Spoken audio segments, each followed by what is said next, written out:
दोस्तों आपने हमारे चैनल पर दो वीडियो देखा। पोस्टर चिपकाने वाला एक वीडियो जो हमने मेट्रो होटल के पास आपको दिखाया था कि जहां पर नगर पालिका की नोटिस लगी है उस नोटिस के ऊपर ही लोग अपनी एडवर्टाइजमेंट का पोस्टर चिपका रहे हैं। और दूसरा वीडियो जब हाल ही में ये सबवे बना है, इस सबवे के पास स्टार्टिंग में ही लोगों ने यहाँ पर पोस्टर चिपकाया। ये वीडियो दोनों नारायण चौधरी तक पहुंचता है और जब उन्होंने ये वीडियो देखा तो तुरंत उन्होंने इस पर स्ट्रिक्ट एक्शन लेते हुए कार्रवाई करने का ऑर्डर जो है दिया। और उसके बाद आप देखेंगे तो यहां पर से वो पोस्टर की सफाई कर दी गई नगर पालिका के कर्मचारियों को बुलाकर। लेकिन आपको बताना चाहूंगा कि अगर ये पोस्टर नहीं लगे होते तो ये अब इस तरीके से चीजें खराब दिख रही है, ये बिल्कुल भी अच्छा नहीं लग रहा। हालांकि लोगों ने उसको रिमूव तो कर दिया मगर कुछ चीजें अभी भी यहाँ पर रह गई है और उस तरफ का भी हिस्सा जो है वो रिमूव कर दिया गया है।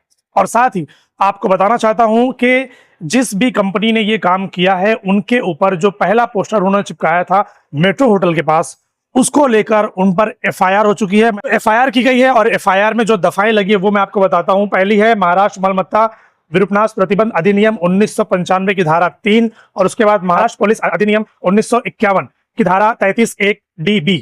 इस तरीके की दो धाराएं लगाई गई है और 18 जून को ये एफआईआर उनके ऊपर किया गया है। अब हम कोशिश करते हैं कि सिर्फ एफआईआर ही ना हो, एफआईआर तक की चीजें सीमित नहीं होनी चाहिए बल्कि उन पर कड़ी से कड़ी एफआईआर के तहत कार्रवाई होनी चाहिए। जुर्माना हो तो जुर्माना, जेल हो तो जेल, जो होना चाहिए वो उनके ऊपर वो काम करना चाहिए ताकि इससे जो है वो दूसरे लोगों को सबक मिले कि कहीं पर भी पोस्टर नहीं चिपकाना है, कहीं पर भी जो है बैनर वो नहीं लगाना है, क्योंकि ये हमारा शहर है। अगर हम इसको साफ सुथरा नहीं रखेंगे तो कौन रखेगा। महापौर नारायण चौधरी का बहुत बहुत शुक्रिया कि जो इन्होंने इसके ऊपर ये इनिशिएटिव लिया और यहाँ पर नगर पालिका के कर्मचारियों को बुलाकर इसकी सफाई करवाई। उनसे एक रिक्वेस्ट और करता हूं कि इस तरीके का भिवंडी शहर में जहां जहां पर भी पोस्टर बैनर, ऐसी जगहों पर जो पब्लिक प्रॉपर्टी है जो शहर को खूबसूरत बनाती है लेकिन ये पोस्टर उसको गंदा करते हैं, इन सारी जगहों पर आप इसके लिए एक टीम बनाइए और उन सारे कंपनियों के ऊपर स्ट्रिक्ट एक्शन लीजिए ताकि वो दोबारा सिर्फ यहां ही नहीं बल्कि पूरी भिवंडी शहर में कहीं पर भी बिला वजह, बिना परमिशन कहीं पर भी वो पोस्टर चिपका ना पाए, बैनर लगा ना पाए।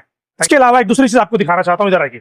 यहां पर हमने कहा था कि कैमरे लगाना बहुत जरूरी है। कैमरे अगर लग जाएंगे तो कुछ हद तक जो एक्टिविटीज यहां पर होती है वो रिकॉर्ड होगी। साथ ही ये जो गंदगी हो रही है अगर आप देखेंगे यहां से वहां तक, तो यहां पर कोई भी डस्टबिन नहीं है, ना तो स्टार्टिंग पॉइंट पे, ना तो एंडिंग पॉइंट पे, ना ही सेंटर में। मैं रिक्वेस्ट करूंगा नारायण चौधरी जो हमारे भिवंडी निजामपुर शहर महानगर पालिका के महापौर हैं, उनसे रिक्वेस्ट करता हूं कि नारायण चौधरी जी बराए मेहरबानी यहां पर आप एक डस्टबिन का इंतजाम कीजिए और यहां पर जल्द से जल्द सीसीटीवी कैमरे का इंतजाम कीजिए। जिस तरीके से आपने इन पर स्ट्रिक्ट एक्शन लेते हुए पहले तो पोस्टर को रिमूव किया और उसके ऊपर उनके ऊपर एफआईआर करवाई है, साथ ही जरा इसके ऊपर भी स्ट्रिक्ट एक्शन लीजिए और जल्द से जल्द यहां पर जो फैसिलिटीज अभी अधूरी है वो फैसिलिटीज उनको पूरी की जाए।